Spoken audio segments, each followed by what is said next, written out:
Pogovor o. Spoštovani poslušalci, drage poslušalke, lepo pozdravljeni v oddaji Pogovor o na Radiu Ognjišče. Danes se bomo posvetili eni najbolj perečih tem v slovenskem zdravstvu, razmeram na urgenci, konkretno v naši osrednji zdravstveni ustanovi, Univerzitetnem kliničnem centru Ljubljana.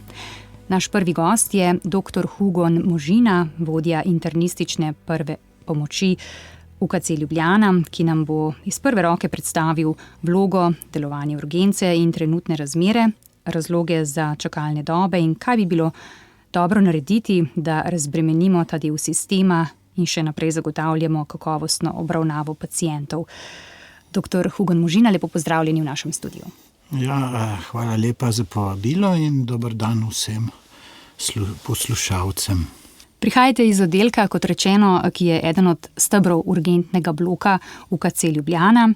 Internistična prva pomoč se pogosto znajde tudi v središču pozornosti zaradi velikega števila bolnikov in zahtevnih pogojev dela. Nedavno je javnost posebej razburkalo tudi pismo, na katerega ste se odzvali tudi javno pred kakšnim mesecem in pol in pojasnili vlogo in delovanje urgence. Ali lahko še za naše poslušalce in poslušalke predstavite razmere na internistični prvi pomoči, kakšne so čakalne dobe in kako pogosto prihaja do preobremenjenosti? Ja, na kratko bom opisal naš urgentni blok, ki se sicer drugje v Sloveniji kličejo urgentni centri. Urgentni blok je sestavljen iz 3 večjih delov. En je naš, IPP, potem je nujna medicinska pomoč, SNMP, ki je sicer del zdravstvenega doma, vendar delamo ramo ob ramo, in pa seveda tudi kirurški urgentni blok, kjer obravnavajo travmatološke bolnike, se pravi poškodovance in druge kirurške bolnike. Tukaj spadajo tudi ginekologi. Ta kirurški del obravnava približno 70 do 80 tisoč bolnikov letno, NMP skupaj z obiski na domu nekje že skoraj 60 tisoč bolnikov na leto. Mi pa obravnavamo nekje med 24 in 25 tisoč bolnikov. Naši bolniki so večinoma napoteni. To pomeni, da jih je nekdo že pregledal, ali njihov izbrani zdravnik, ali pa zdravnik urgentne medicine oziroma pač nekdo, ki je vključen v nujno medicinsko pomoč na terenu. Ti najhujše bolne kar pripeljejo kot ekipa, ostale pa pošljajo, napotijo k nam. Od teh 24 tisoč, 25 tisoč, jih moramo približno polovico sprejeti v bolnišnico. To pomeni, da so kar bolni, saj je, če pogledamo po svetu in pri nas, mešano populacijo na urgenci se sprejme nekje okrog 15 do 18% vseh skupaj. Se pravi, pa nas so že precej prebrani in so najtežji bolniki in sem spadajo največkrat poslabšanja že kroničnih internističnih bolezni. Ne vem, najbolj tako pogosto je srčno popuščanje, poslabšanje srčnih bolezni, ne vem, KOPB, astme, potem pa huda stanja, kot so pljučna embolija, miokardni infarkt, sepsa in tako naprej. In pa vse motnje zavesti, saj je približno 2/3 motenj zavesti pravzaprav iz našega področja. 1/3 pa spada k nevrologom in nevrokirurgom. Kdaj prihaja do kopičenja bolnikov? To ponavadi nekako je odvisno tudi od dihanja zdravstvene mreže in pa seveda od stanja v bolnišnici. Vse raziskave po svetu so pokazale, da je najpomembnejši vzrok kopičenja zasedenost bolnišnic. Ko je ta nekje preko 80%, začne kopičenje naraščati eksponenčno.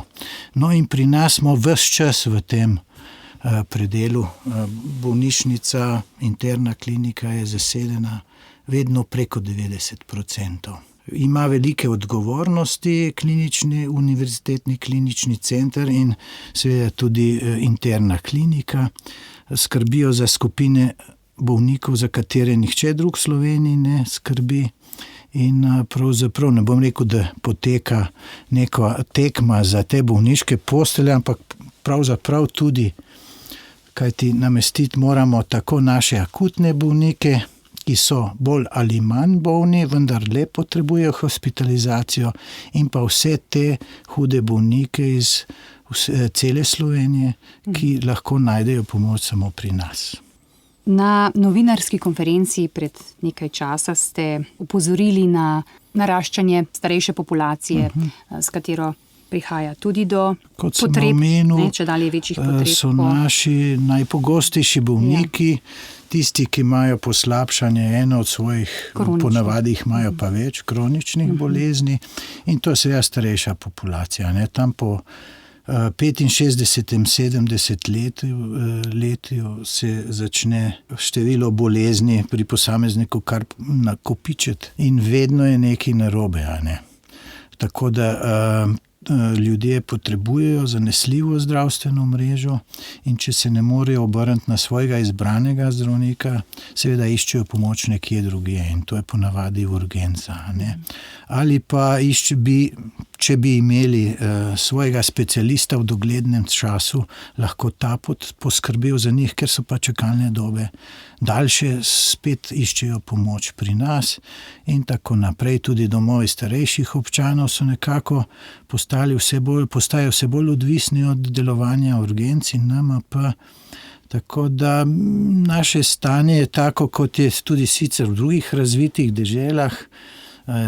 Prav enkrat sem citiral enega kanadskega urgentnega zdravnika, ki je naštel vse to, kar imamo mi. Ne bi mogel slovenski zdravnik bolje opisati stanja. In ko prostora v bolnišnicah ni, se ti ljudje nakopičijo na urgencah in ležijo po vseh hodnikih, mi pa skrbimo zanje, seveda, kakor in kolikor zmoremo, vse po smernicah, in se trudimo, da opravimo vse, je pa včasih zmanjka glav in rok. Tako da je seveda to, ne maram izraza izziv, ker je tak modern, ampak to je problem. Ves čas se prilagajate razmeram, trudite odgovarjati na te težave. UKC je tudi zaprosil za kader iz drugih zdravstvenih ustanov, iz drugih regij. Kako uspešen je bil ta poziv? Jaz pravzaprav točno ne vem o tem, koliko uspešen je bil. Najprej je kazalo, da kar nekaj bo, nekaj odgovor je bilo, zlasti iz manjših ambulant, z manjših zdravstvenih ustanov, vendar zaenkrat prav veliko te pomoči še nismo videli. Tako da upam, da bo. Mislim, da so se predvsem ustrašili, da bi morali delati na urgenci, kar seveda ni res. Mi bi jih uporabili oziroma za pomoč na oddelkih, kjer primanjkuje sester, in na ta način bi lahko odprli nekaj novih bolniških postelj, ki so zdaj zaprte, ker sester ni. Vsi so se pa ustrašili, da bojo zdaj pa morali kar na urgenco pridelati. Seveda to ne bi bilo primerno. Za urgenco moraš biti pa precej pripravljen.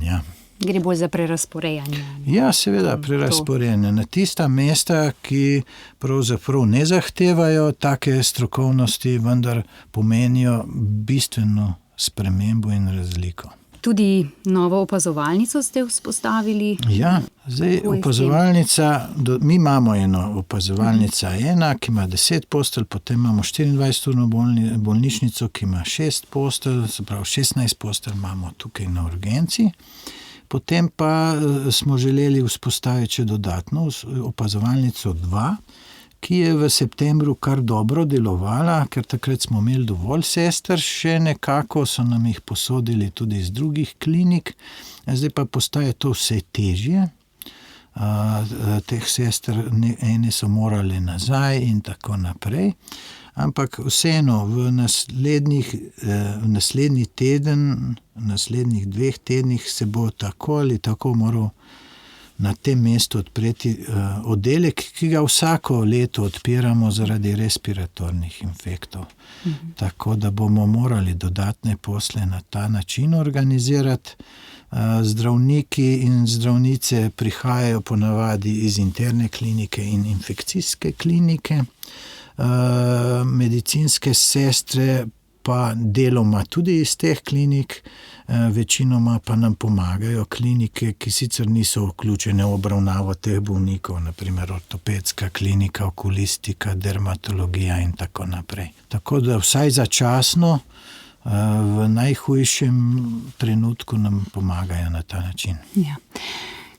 Kako pa, doktor Možina, skrbite potem za paciente, ki čakajo na obravnavo, ki so po več ur seveda morajo počakati? Kako to poteka? Ja, ta čas se v zadnjih letih malo podaljšuje, deloma tudi zaradi tega, ker smo obremenjeni z jemanjem mikrobioloških preiskav.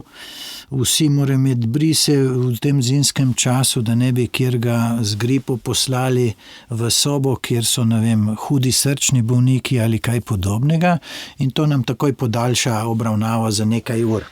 Ker ti hitri testi so deloma zanesljivi, če hočemo biti res prepričani, moramo naročiti drugačne mikrobiološke preiskave, za katere pa seveda čas čakanja tam neke 4 ure, 3 ure najmanj. V nočnem času so tudi težje dostopne te preiskave in to je en od dejavnikov, zakaj se podaljša ta obravnava. Drugi je pa seveda, da ponavadi čakamo pravzaprav na posteljo do trenutka, ko nekdo odide domov ali pa ga odpeljejo in tako naprej. Praktično je posteljo očistijo in že naslednji bolnik leže vanjo. Kar lahko pomeni tudi do seveda, več kot 10 ur. Seveda, to pa lahko traja tudi več kot 10 ur, da do tega pride. Najtežji dnevi so ponedeljki zvečer, potem torek. Namreč čez vikend se bolnišnica precej napolni. Takrat je manj zdravnikov in kadra in postopki potekajo nekoliko počasneje. In potem, preden jih odpustijo, je v torek že kar tako silna gneča, da seveda čakajo bolniki kar nekaj časa pri nas. No, potem, ko se ta torek sprosti, popoldan proti večeru, potem postane teden dokaj normalen, če ne pride seveda do kakšnega čudnega dneva, Potem je pa naslednji težek dan, je pa petek, Takrat zaradi našega ritma zdravstvenega sistema proti popoldnevu so vsi zaskrbljeni za svoje bolnike na terenu in kaj, če se bo kaj poslabšalo čez vikend, in potem jih pošljejo na pregled k nam. In takrat je pravzaprav večji problem ta dotok, gneča bo. Kar se pa tiče nastanitve, se pravi bolniških postelj, pa je v petek ugodno, ker veliko bolnikov odpustijo v petek domov zaradi samega procesa, tako da ponavadi v petek lahko sprejmemo kar večino bolnikov, ki to potrebujejo. Tako da takrat pa ni čakanja več. Kateri ukrepi bi lahko pripomogli k izboljšanju? Vem, da je to zelo široko vprašanje. Kako bi aktivirali bolniške postelje, ki so trenutno zaprte? Interna klinika je imela nekje, zdaj ima 86 postelj manj kot leta, rečemo 18. In to je sicer več razlogov, ampak pomemben je pa ta, da je šlo veliko medicinskih sester v druge zdravstvene ustanove ali pa sploh izven zdravstva. Tukaj po moje bi pomagalo predvsem izboljšanje nagrajevanja za medicinske sestre. Verjetno bi bila potrebna neka diferenciacija, saj rade delajo naprimer v zdravstvenih zavodih, kjer ni dela po noči, ni dela čez vikende, nagrajujo jih pa samo nekaj manj, kot so nagrajevane naše sestre, ki imajo vse to. Skratka, tukaj bo treba nek korak narediti, nagrajevati po odgovornosti, po količini dela, po tem, s čem se ukvarjaš. Ne more biti tukaj uravnilovka, ker če ne, je pa tako, kot je zdaj. In podobno je tudi z zdravniki, ki delajo v urgentni medicini.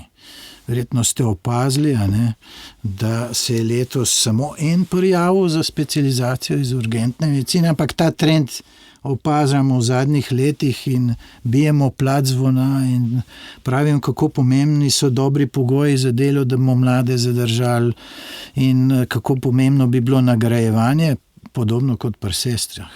Družba se bo morala odločiti oziroma spoznati, katere vrste zdravnikov potrebuje, katere specializacije in jih primerno nagraditi, zato da bojo mladi se usmerjali v to. Kaj ti zdaj, če pogledate trend, večina se je prijavila na dermatologijo, oftalmologijo, plastično kirurgijo in radiologijo. Se pravi, neke smeri, ki nimajo velike odgovornosti in ki omogočajo boljši zaslužek. Sej nič slabega ne mislimo o teh ljudeh, ampak tak je čas. Takšne so dejanske razmere. Ja. Medtem ko pa družinska medicina, urgentna medicina, pediatrija. Tako, zdaj bi rabili prav te specialiste, ki so bolj širokega znanja, to so družinska medicina, interna medicina, geriatrija, urgentna medicina, to so specializacije, ki imajo zelo široko področje, kajti tudi bolniki danes, stari ljudje imajo veliko bolezni in tole pošiljanje od enega do drugega specialista pri teh ljudeh ne pride v poštev. Nečloveško. Ja, bolje je, da pride k njim en zdravnik, ki to razume in zna. In bo vse to uredil na enem mestu. Se pravi, te specialiste danes rabimo. Potem še vsako izpostavljanje morda izkušenj, ki niso prijetne ali že tako se trudite, da bi ohranili ta odnos, to zaupanje. Ja, vsak, ki dela v enem centru, ki ima velik pretok hudih bolnikov, bo nekaj spregledal, bo narobe razmišljal, kakšne bolnikov in bojo s tem rekel, napako je naredil in tako naprej. Lahko si zelo izkušen pa ne da spregledaš, ampak tisti moment, simptomi in znaki kažejo na tisto in potem se izkaže, da je nekaj drugega, pa so vsi pametni, in vse vejo, ampak tisti moment pravzaprav je bila tista ideja čista prava. Zdaj, to je za nazaj nemogoče oziroma zelo težko dopovedati in potem, ko si v nekem postopku, najbolj pravično bi bilo, da bi tiste podatke dali 20 zdravnikom in videli, kako bi rešili to. In potem bi rekli, večina jih je ravnala tako narobe kot tale zdravnik, ki smo ga zdaj prijeli v primež. Tako bi morali ocenjevati te stvari. Tisti trenutek, kjer je podatke imel in na kaj je kazal in kako se je odločil, na tisti, ne potem na rezultate, ki so znani čez dan ali pa dva.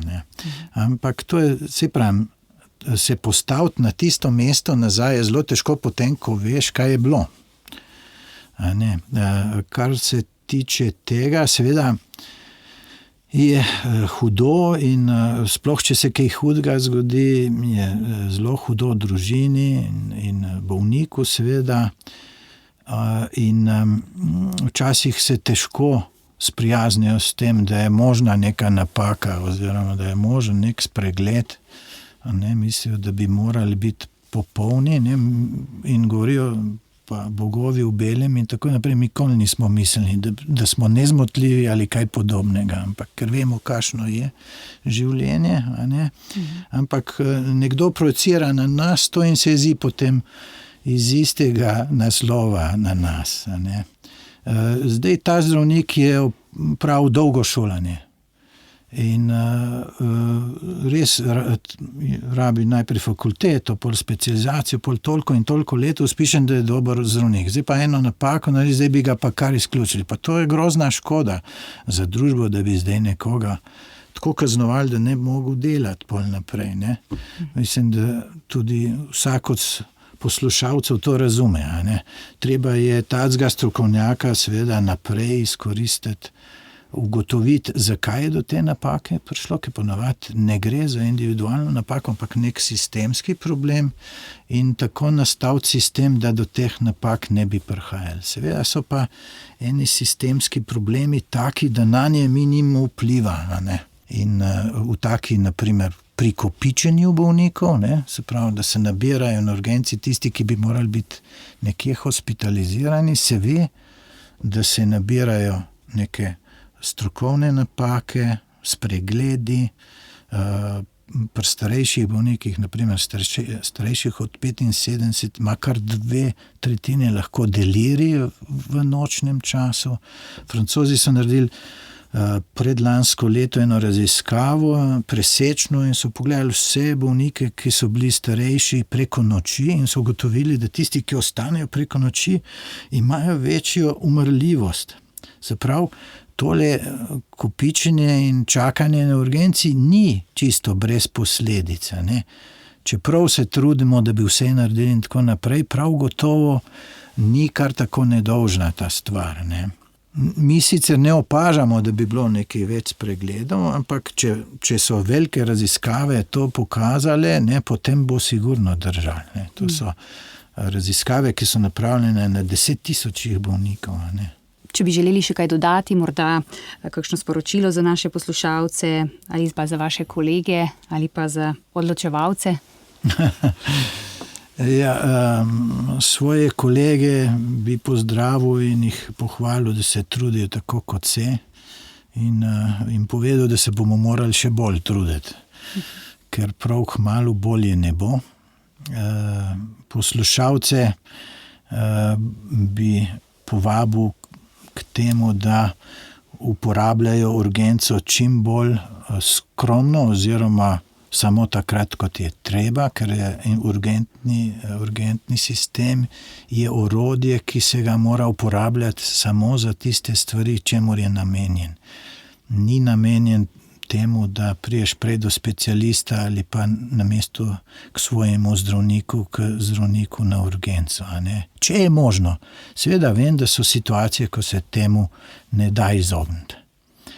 Odločevalci pa ja, tisto, kar sva prej povedala, ne, konec koncev, a se bo družba tako ali tako odločila, a bo imela dovolj ta pravih zdravnikov, to je tudi politična odločitev, ker je vse odvisno od nagrajevanja, denarja, pogojev dela in tudi prostor za bolnike in nagrajevanje medicinskih sester je odvisno od tega, tako da tukaj je veliko stvari, kjer se da kaj napraviti in ni pa lahko, verjamem, ampak treba bo. Najlepša hvala še enkrat, dr. Hugon Možina, vodja internistične prve pomoči v UKC Ljubljana, za vaš vpogled v dejansko stanje in za vsa pojasnila. Vse dobro vam želim pri vašem delu še naprej. Hvala lepa in nasvidenje. V studiu Radia Ognjišče v nadaljevanju pozdravljam našo naslednjo gostjo, predsednico Zbornice zdravstvene in babiške nege Slovenije, Zveze strokovnih društev medicinskih sester, babic in zdravstvenih tehnikov Slovenije, diplomirano medicinsko sestro, gospo Anito Prelec, lepo pozdravljeni. Hvala lepa za povabilo.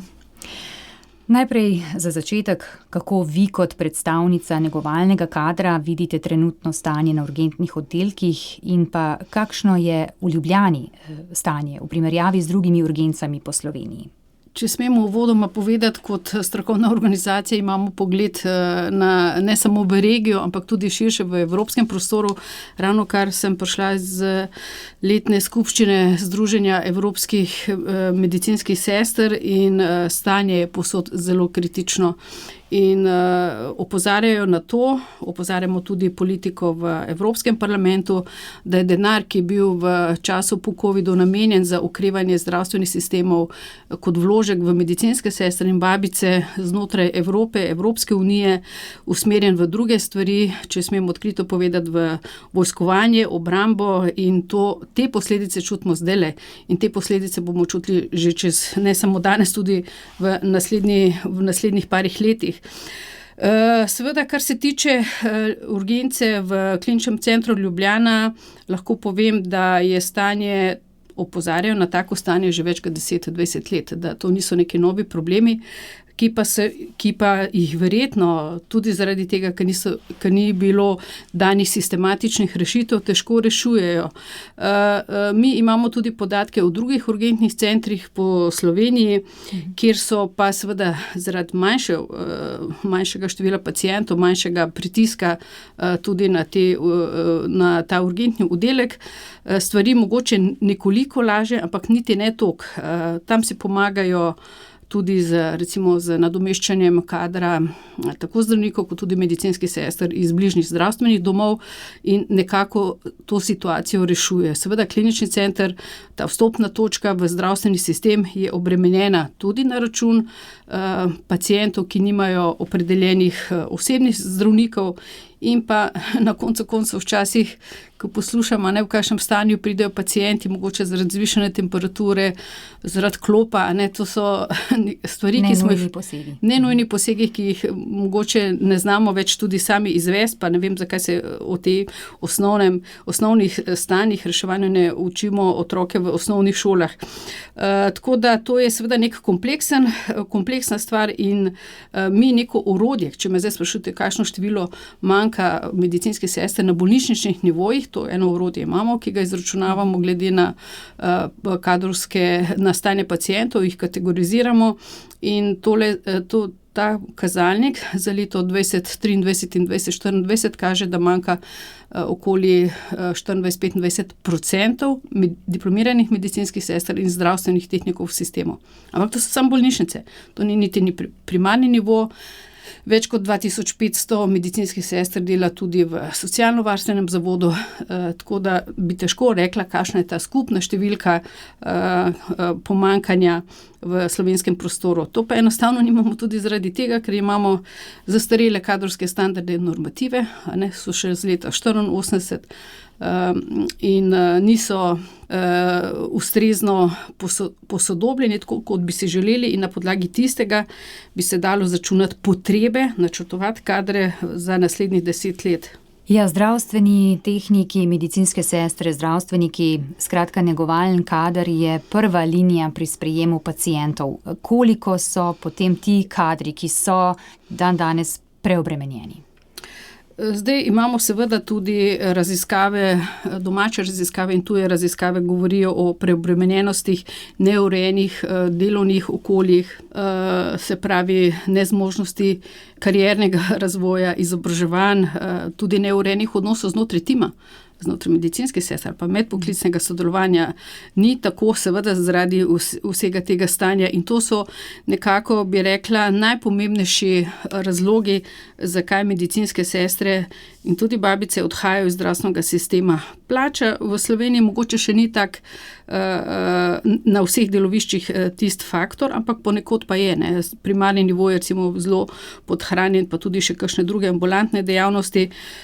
Za tiste, bi rekla, najtežje oddelke, se pravi urgenca, intenzivne terapije, tam so pogoji dela, sami pogoji so toliko težji, tudi delovni čas presega vse, bi rekla, zakonske zmožnosti, kakor jaz vem, po mojem vedenju in znanju, so vse te nadure tudi izplačane, to ni več problem, ampak ljudje danes tudi denarja več nočejo, hočejo biti prosti, hočejo biti free, In zaradi vsega tega so tisti kadri, ki so v sistemu preobremenjeni, In zdaj veliko imamo tudi mladih generacij, mlade mame, ki koristijo te možnosti, ki jih ponuja socialno varstvo, glede skrajšanega delovnega časa, neopravljanje nočnega turnusa, tako da vse to že na tako, bi rekla, star kader v sistemu ga dodatno obremenjuje.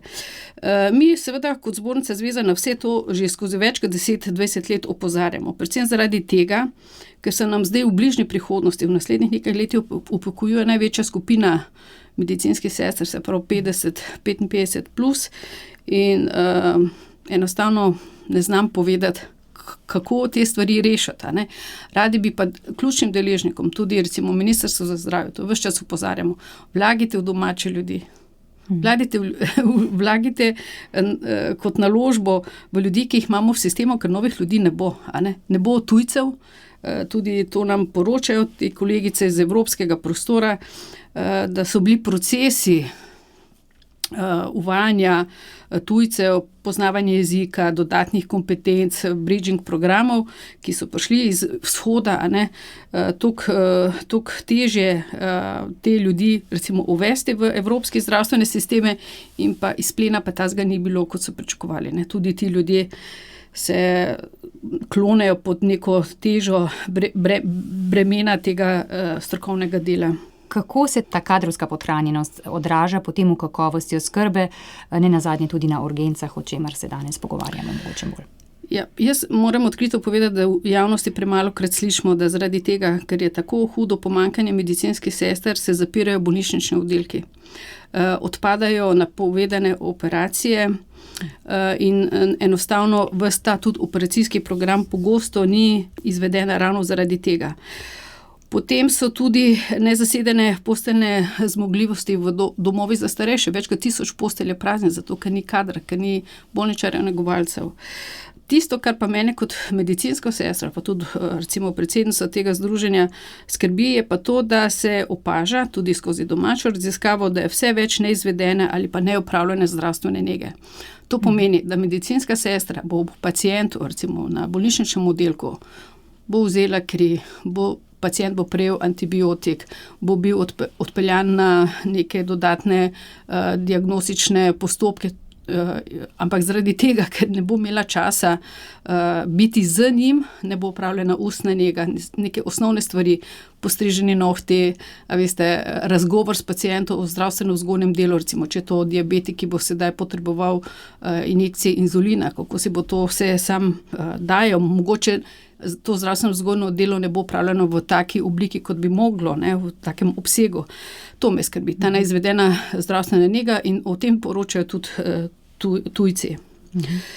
Lahko pa povem, da tudi to premalkrat opomnimo, da medicinske sestre zapuščajo, seveda te, recimo bom rekla, neurejene, neprijazne delovne pogoje in odhajajo tudi k zasebnikom. Vedno več je tudi zasebništva v zdravstvu, v medicini in tam pa se seveda mogoče ravno zaradi neke specifičnosti dela medicinske sestre lažje izborijo neke boljše pogoje, kot je na primer plača, in pa tudi recimo delovni čas je vseeno od ponedeljka do petka. Tako da nove generacije, ki pa prihajajo, če se še teh dotaknem, pa ne bojo take tipične medicinske sestre, ki smo si jih mi predstavljali v zadnjih 30-40 letih, ki bo ob pacientu, ob postelji na istem oddelku 30-40 let do pokoja. Mladi bojo vedno iskali neke izzive, pa to zdaj ne govorim samo za zdravstvo, to nam tudi drugi sporočajo. Imajo težave učitelji, ni policistov, ni pedagoških delavcev. Mladi bojo iskali neke nove izzive, bojo iskali druge priložnosti, menjavali nivoje zdravstvenega varstva, bo šli s primarna v klinični center, pa z kliničnega centra nazaj, mogoče v neko privatno službo. Tako da tudi neka fleksibilnost delovnega časa, ki jo v raziskavah o dejavnikih zadržanja mladih v poklicu opozarjajo tudi na to, da bomo morali tudi mi znotraj zdravstvenega sistema spremeniti neke načine dela, oblike dozdajšnje, recimo, ki se kot take več ne odražajo kot dobre.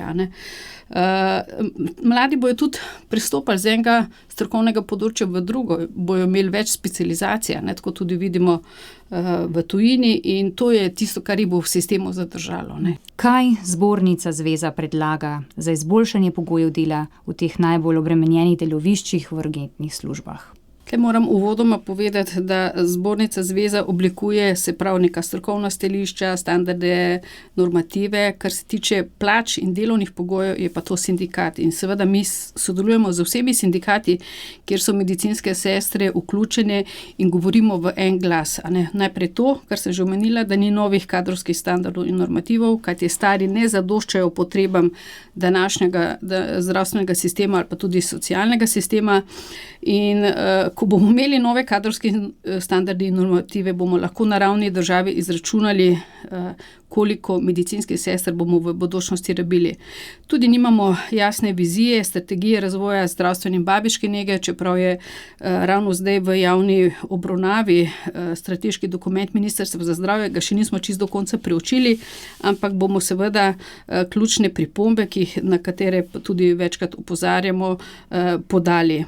Rešitve seveda ne bodo hitre. Gre za rešitve, ki bodo predlagane, bodo sistemske, se pravi, potrebujejo vključitev večjih ministrstv. Je to Ministrstvo za finance, Ministrstvo za izobraževanje, tudi recimo v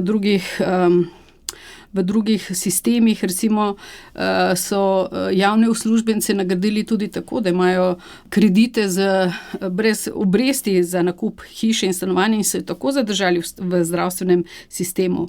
V glavnem tudi ta plačna politika je pomemben delež in seveda skupaj, tako kot sem rekla, več ministrstev, več glav bo potrebnih, da se ta problem nekako reši.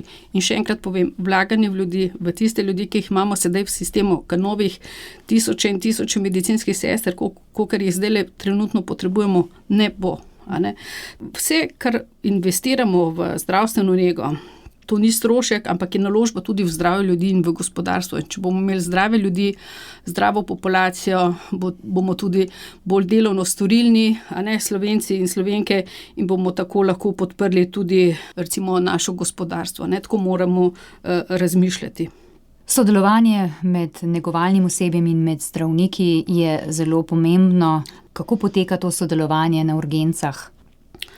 Zdaj, težko bi sam urgenco izpostavljala, lahko tako nasplošno povem, da je tako jaz občutam in tako tudi kolegice poročajo, premalo tega medpoklicnega povezovanja, se pravi in večdisciplinarnega sodelovanja, ali pa tudi priznavanja stroke, ne rečem povsod, ampak to nam tudi domače raziskave povejo in na tem področju nas čaka res še veliko dela. In eden izmed potrebnih ukrepov, naprimer na področju izobraževanja, je umestitev enega takega predmeta, ki se imenuje medpoklicno sodelovanje, kjer bi recimo študenti zdravstvenega babištva, fizioterapije, delovne terapije, tudi študenti medicine, že neka ta druga področja zdravstvenih profilov v sistemu spoznali tudi tekom študija in tudi se zavedali pomembnosti vloge enega, drugega ali tretjega v sistemu, tako da bi bil pacient holistično obravnavan, seveda z najboljšim možnim tudi izidom. Prepričana sem, da bi tako povezovanje in opolnomočenje prineslo boljše tudi delovne odnose, ravno zaradi tega poznavanja nekih tudi delovnih področij, kompetenc posameznikov. Pri tem pa naj opomnim, da je zdravstvena nega avtonomna stroka, seveda, ki zdravniki kot nosilci zdravstvene dejavnosti in tudi drugimi poklicnimi skupinami deluje kot tim. To bo vsak pacient bo čutil to tudi na sebi, če bo znotraj tima urejeno tudi ta odnos sodelavcev. Eden brez drugega ne moremo dobro opravljati svojega dela, ne moremo varno in kakovostno poskrbeti za paciente, ki so pa fokus delovanja vseh poklicev v zdravstvu. V zadnjem času seveda tudi opozarjate na nasilje, ki ga doživljajo zdravstveni delavci in zdravstveni kader pri svojem delu.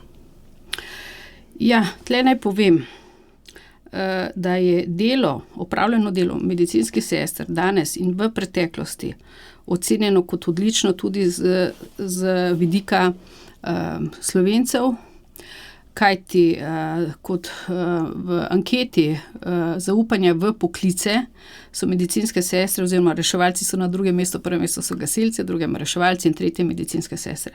In kaj je to lepšega, kot tudi če pacient ni se ti zmožen zahvaliti, je mogoče, nezavesten v nekem hudem stanju, ampak nekoč nekje bo podgovoril in bo povedal, da je ravno zaradi te skrbi tudi zdravstvenega negovalnega osebja imel tako dobro izkušnjo. In tle to zaupanje v poklic, ki ga s tem odražamo, ki ga odražajo tudi državljani in državljanke, nam seveda veliko pomeni. Kar se pa nasilja tiče, in tako lahko povem, da je tudi znotraj evropskega prostora nulta toleranca do kakršnega koli oblik nasilja. Mi v zadnjih 20 letih, oziroma letos 25 let, praznuje naša delovna skupina za nenasilje v zdravstveni in babiški negi. Smo prva poklicna skupina v zdravstvu, ki smo se s tem začeli sistematično ukvarjati. Ne samo s prepoznavo nasilja, se pravi znotraj tima ali pa pacient, zdravstveni delavec ali pa obratno, zdravstveni delavec v nasilju do pacienta. Kako ravnati v takih primerih, recimo tudi kako prijavo opraviti. Napisali smo veliko protokolov o nasilju v družini, nasilju nad ženskami, nasilju nad otroci, nasilju nad starostniki. Tudi taka oblika nasilja obstaja in s temi informacijami, s temi nekimi protokoli, ki jih širimo med zdravstvene delavce, opozarjamo, da nasilje je del te družbe, ampak toleranca bo pa ničelna do kakršnekoli ali verbalnega ali fizičnega nasilja v zdravstvu. In na to tudi opozarjamo tudi zdravstvene delavce, da se bojo znali tudi zaščititi, in pa neko tako dejanje, ki bi eskaliralo, tudi preprečiti z nekimi metodami. Kako pa ocenjujete sodelovanje z ministrstvom? Prisluhne vašim predlogom, priporočilom? Seveda mi ne samo z Ministrstvom za zdravje, ampak tudi z drugimi ministrstvi delujemo dobro. Smo vedno na razpolago, kajti imamo bi rekla, nabor strokovnjakov, ki lahko v kateremkoli trenutku za različna področja nam pomagajo. Recimo zdaj smo ravno razvijali skupaj z ministrstvom 4 specializacije. Ministrstvo je pripravilo pravni okvir, se pravi imamo urejeno tudi to regulativo, potem 4 področja, kjer so naše kolegice sodelovali seveda tudi z zdravniki, ker brez konsenza zdravnikov razširjanja nekih kompetenc pa poklicnega področja ne more biti. In pa ministrstvo je našlo tudi denar skozi kohezijska sredstva za te prve 4 specializacije. Tako da tudi recimo nas vključujejo v pripravo ali pa dajemo pripombe na strategije, pravilnike, tako da ga trenutno ocenjujem kot odlično. Ampak mogoče včasih še vseeno brez tistega, bi rekla, posluha v tem smislu, ki opozarjamo na neke sistemske rešitve. Tle pa smo mi brez moči, to lahko naredi le ministrstvo, ki je nekako zadolženo za zdravstveni sistem. Lahko pa skozi različne deležnike na to opozarjamo, na naš položaj, ki ga gasimo povsod, povsod tudi znotraj Evropske unije. Kar zadeva dogajanja na naši urgenci, upate, da bo prišlo do izboljšanja stanja? Ja, jaz verjamem, da mora biti v dobro pacientov nekaj narejenega in tako kot sem rekla, bi potrebovali sistemske rešitve. To, veste, tudi nek tak klic na pomoč, vključevanje zdravstvenih delavcev iz drugih zavodov ni bilo toliko verjetno tudi efektivno.